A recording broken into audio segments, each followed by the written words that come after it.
Where we live, learn, work, and play affect our health. Although New Hampshire is the third healthiest state in the nation, the County Health Rankings Report tells us that it's not what state you live in, but where you live in that state that matters.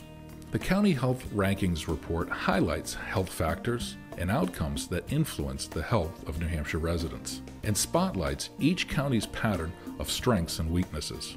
This report provides data to leaders that will help them mobilize action toward community health.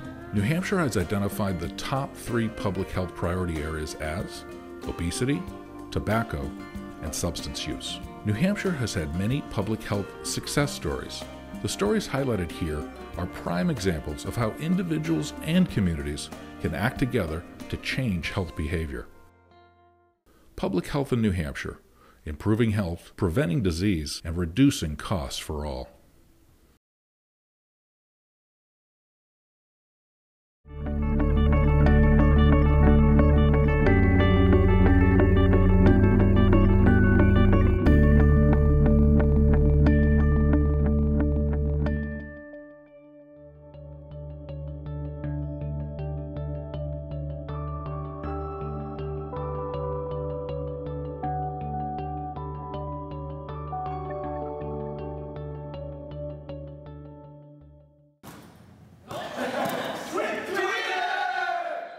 Hi, my name is Sean O'Brien. I am the Executive Director for Adolescent Drug and Alcohol Prevention Tools, as well as the Project Success Counselor at Linwood Public School.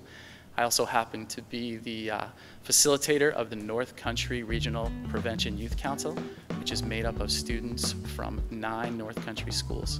Hi, I'm Bob Thompson with the North Country Prevention Network. I coordinate activities up in the North Country related to substance abuse prevention. And we work with communities to try and encourage them to create healthy communities that aren't supportive of underage drinking and drug use. Hi, I'm Lynn, and I'm part of the North Country Prevention Youth Council, and we help with the healthy awareness. And one of the projects that we did was Project Sticker Shock. And what it is we went around to local businesses and we put stickers on all the alcoholic beverages, and it was awareness of drinking. Come to find out that there was over 1,000 cases of beer located within 100 yards of our school. So we went into the stores like Rite Aid and PNC, and right there on display were these cases of 30 racks, 12 packs of beer, and we put stickers on them warning people about the sale of alcohol to minors and distribution of alcohol to minors.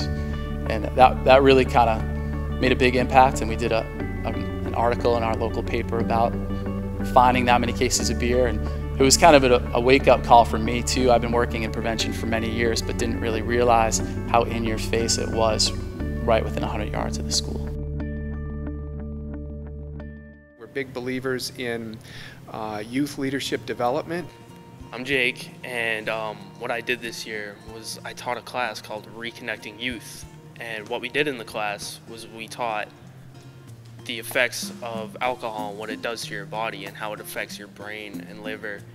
And then throughout the year, we transitioned into team building activities. And in those team building activities, we just try to get everybody involved as much as possible, and they were just fun throughout the whole year. And the more we can invest in developing our youth and developing leadership qualities in our youth, the more support we can get with the activities and action plans that are created in the communities. So my name is Zach York.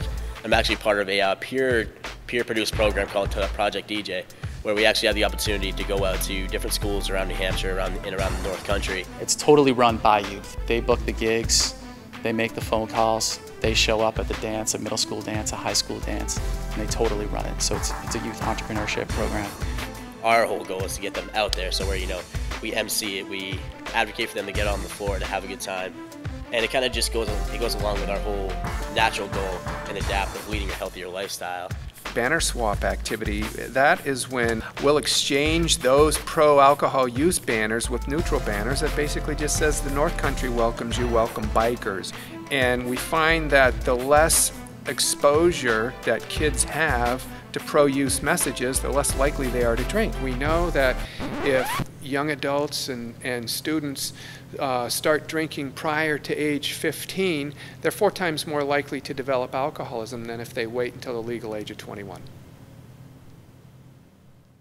Public health in New Hampshire, improving health, preventing disease, and reducing costs for all.